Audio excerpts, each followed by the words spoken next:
This is SSN. Story Studio Network. I'm Tom Hoppe, and I'm your host of the Most Painful Podcast. Welcome to the Most Painful Podcast. I'm your host, Tom Hoppe. On our last episode, we spoke to Brian Ramsey, who's the Executive Director of the Canadian Football League Players Association. And he talked about the programs they have to help their players with the transition and wellness. So some of you might be asking, what does this have to do with chronic pain? Well, on this podcast, we've discussed about the biopsychosocial model of chronic pain and how losing purpose could have an impact on how you manage chronic pain.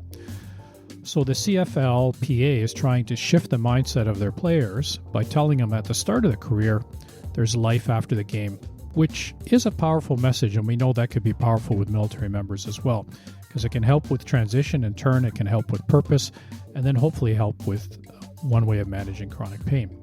So I feel this message can be beneficial to anyone struggling with pain. Therefore, if you missed this episode, you can listen to it on our Spotify and Apple feed. And if you want to get notifications for the most recent episodes, subscribe to the podcast. In episode 2 of season 4, we discussed post-surgical pain and methods to help control pain. Opioids are one treatment that is used for post-surgical pain management. As we've heard in the media, opioids could have a negative impact on a person. So what are other treatments that are available to help manage post-surgical pain? One such treatment is the use of hypnosis. Today I'm joined by Dr. Brittany Rosenbloom, a clinical and health psychologist and associate scientist at the Toronto Academic Pain Medicine Institute.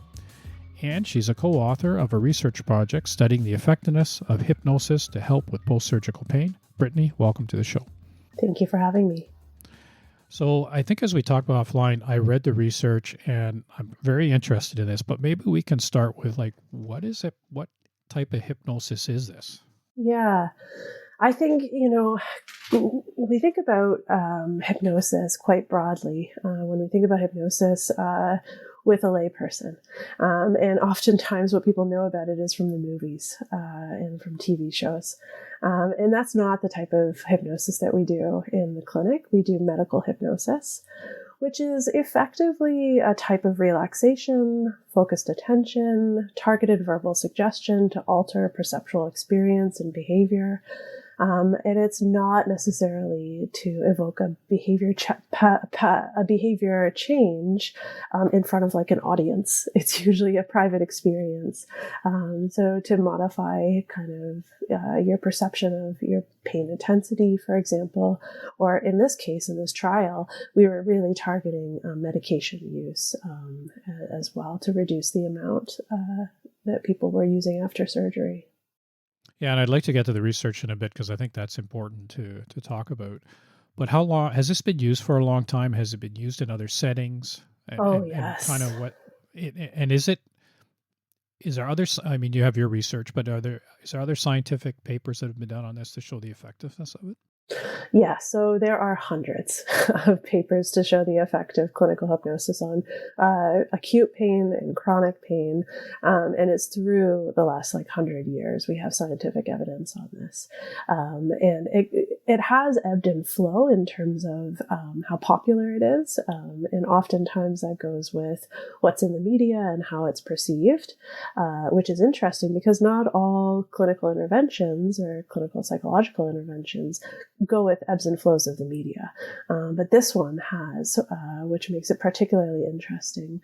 But the research stays pretty consistent over the years in that it does have an effect on reducing pain intensity or catastrophic thinking about pain or the unpleasantness that comes with pain, either in the acute stage or through procedures, as well as in the chronic phase with chronic pain conditions, with primary chronic pain conditions.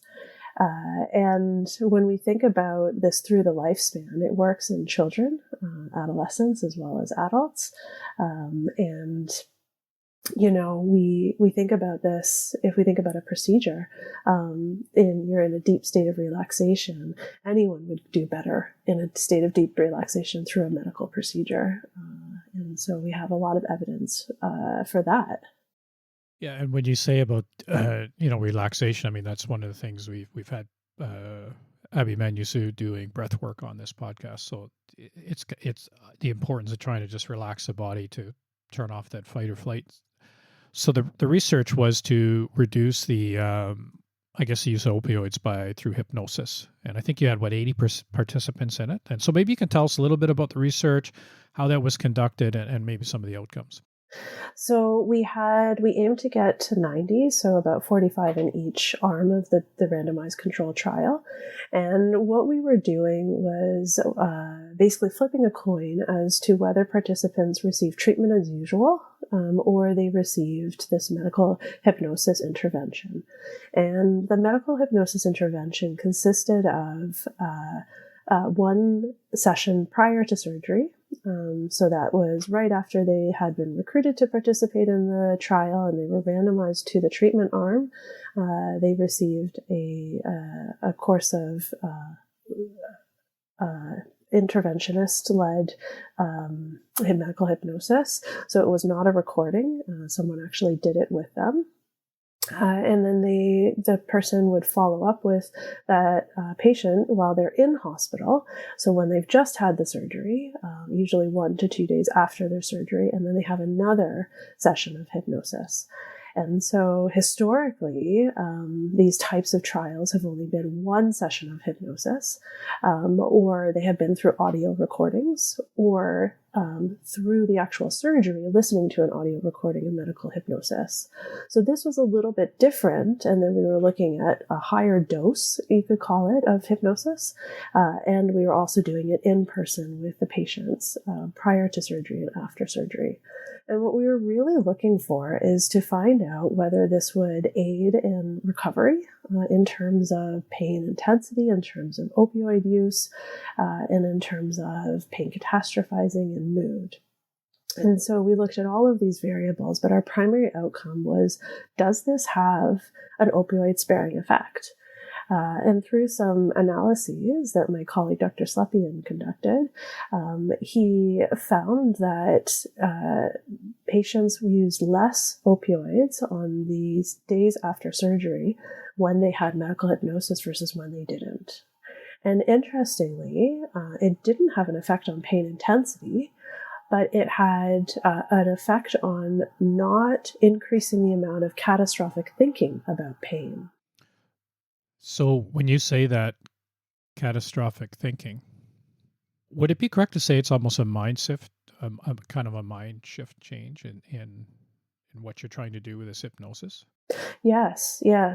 So there's two types of mind shift changes that happen with this type of hypnosis. One is that it's an altered state of consciousness. So it's in that state of deep relaxation. And we're using suggestion to alter the thoughts about pain and pain intensity and pain unpleasantness, as well as the use of medications like opioids. In our scripts, we actually didn't use the word opioid in any way. So the effect that it had went to opioids in these patients, which was, I think, quite interesting. So can you elaborate on that? I mean, you didn't mention opioids. So if I was the patient, you would not say anything about opioids to me. You would just go right to the hypnosis. Is that? Yeah, exactly. So in the actual scripts that we use, which were developed by Dr. Eliza Weinrib at the time, and who's a clinical and health psychologist, and she used to be in the transitional pain service, and where this study was conducted at Toronto General Hospital. And she wrote the scripts to really target pain unpleasantness, pain intensity, and the reduction of medications. And so this translated to opioids when we look at how much patients are using their pain pumps with opioids, as well as oral doses that they're getting in hospital. And so the effect actually was broader than very specific targeting. Like, let's say we use the word opioids, we use the word medication.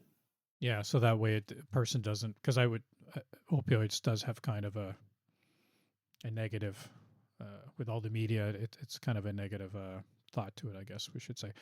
So when and I'd like to, as we get closer to the end, is really just talk about how this hypnosis is conducted. So I think our audience can kind of see how it works. Not how it works, but because I don't think it's someone standing there with a little watch or a pendulum going back and forth trying to hypnotize you. But so in this study, so you actually had measurable outcomes then, because you could measure the amount of opioids that a person was using, and if someone who had hypnosis versus somebody who did not. Is that Yes. correct in saying? Yeah. Yes, absolutely. So if a person was under hypnosis, were they still using opioids, or were they just using less of it? Yes, exactly. That's a good distinction. It didn't eliminate the use of opioids. It had opioid sparing effects. So they were using some, but not as much as the treatment as usual group. I guess that would also help with the negative effects of opioid with addiction. And I guess with any pain medication, we shouldn't just say opioid, so we'll see. But I mean, the research was titled opioids. So I guess that is also reducing the addiction part. Did the hypnosis help with that, or was that just because they're using less, or yeah, I think that's a really interesting question, because using opioids after surgery is standard care. Most surgeries, you do require some opioids after most major surgeries, like the ones in this study, which were major oncologic surgeries. And so you're going to have pain after surgery, which requires opioid use while in hospital. And when you have that and you're using high doses, it's harder to get off the opioids than it is if you're using low doses. So I could hypothesize that if we have this opioid sparing effect, then it's going to be easier for people to get off of opioids as they recover from surgery. Now, we did follow these patients for 1 month after surgery, and we went to their pharmacies and said, how much are they using in terms of opioids? And more than half were not actually filling their prescriptions for opioids. So unfortunately, we couldn't do much analysis on that, which was good, but it also means we don't know the answer to who's using the opioids versus not in terms of a group effect, because we had what's called a floor effect on the amount of opioids being used after surgery, which is actually, I think, quite a good thing.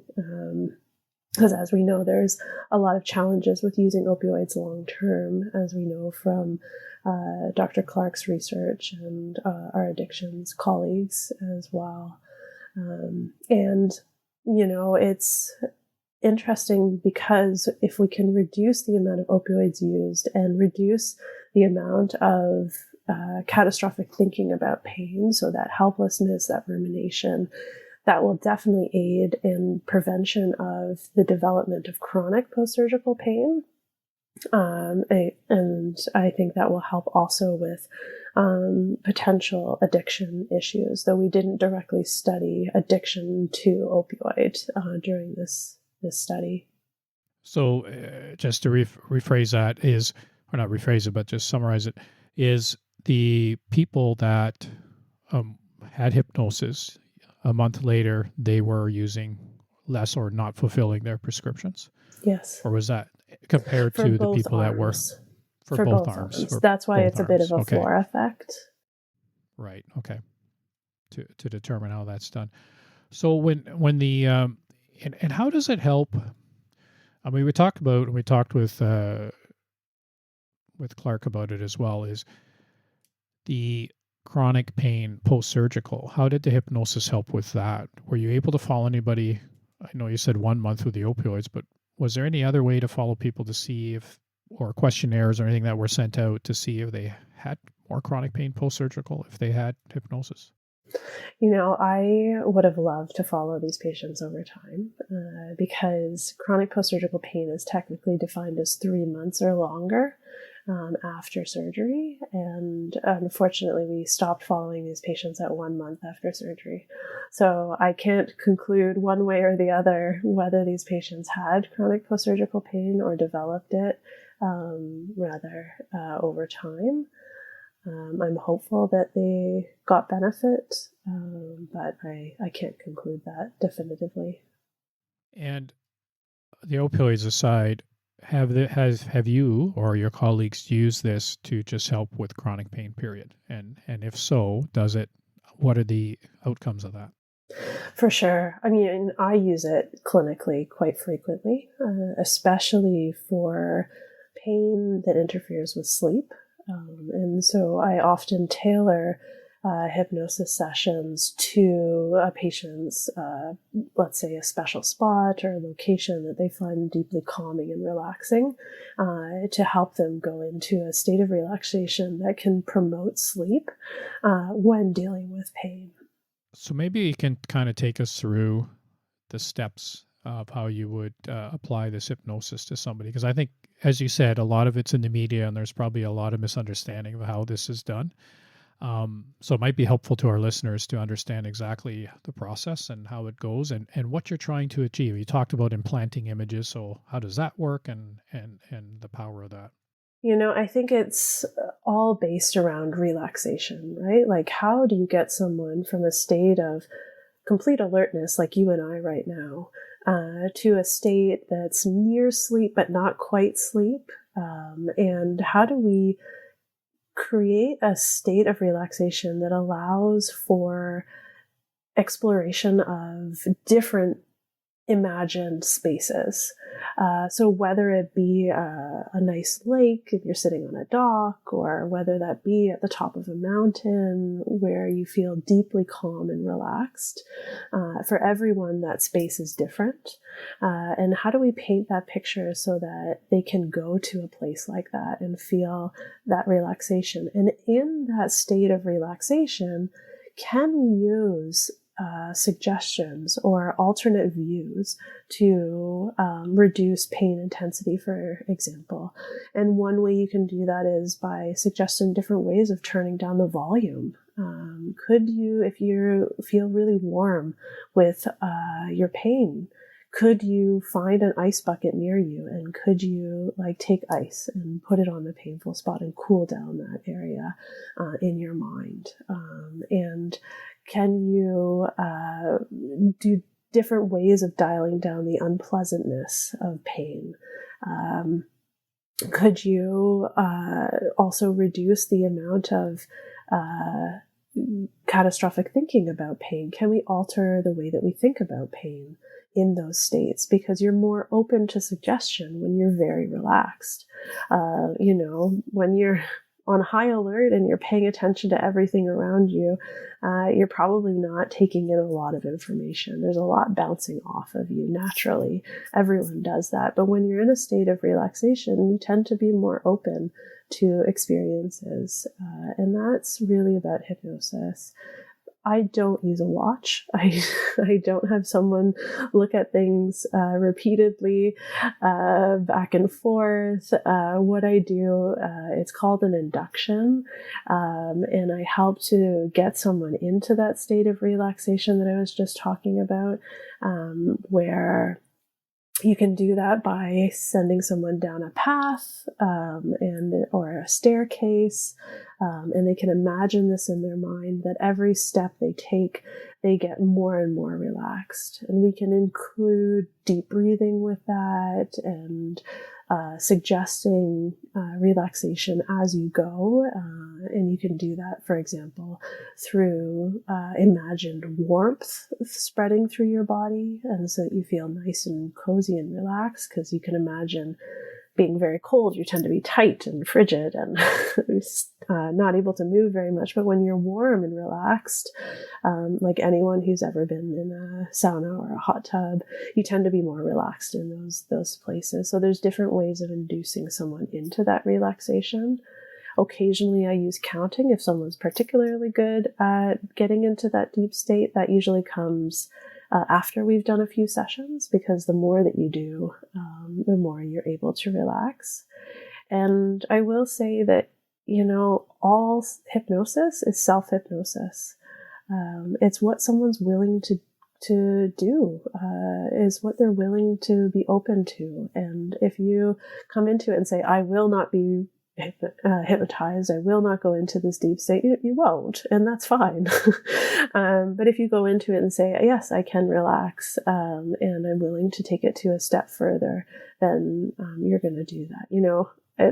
comes to mind that like a certain percentage of the population cannot do hypnosis because it is self-hypnosis. I'm not doing it to you. I'm aiding you in your journey towards deep relaxation. And I have two questions for that, but I know from my personal experience, we talked about this offline, so I did try this, so I'll be open with that. I do have to say that when the image that was implanted, or however we want, how that terminology is, I did notice it. Part of it's to calm down and breathing, but I did notice it in times where life gets busy, things are going on.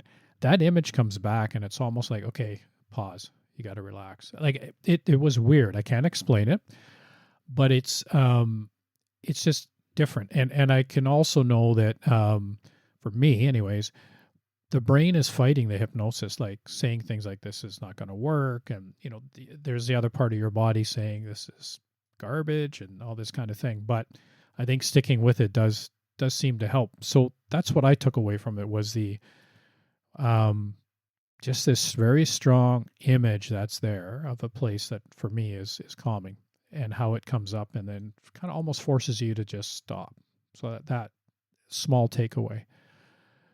But is mindfulness really the same as hypnosis or close to it, or is it the difference here is because you're planting that image in that person's mind that creeps up? For me, it was relaxation. I don't know how it works for pain, what you're implanting for pain to, but is there a difference between the two, or is it similar? Or So there is a difference.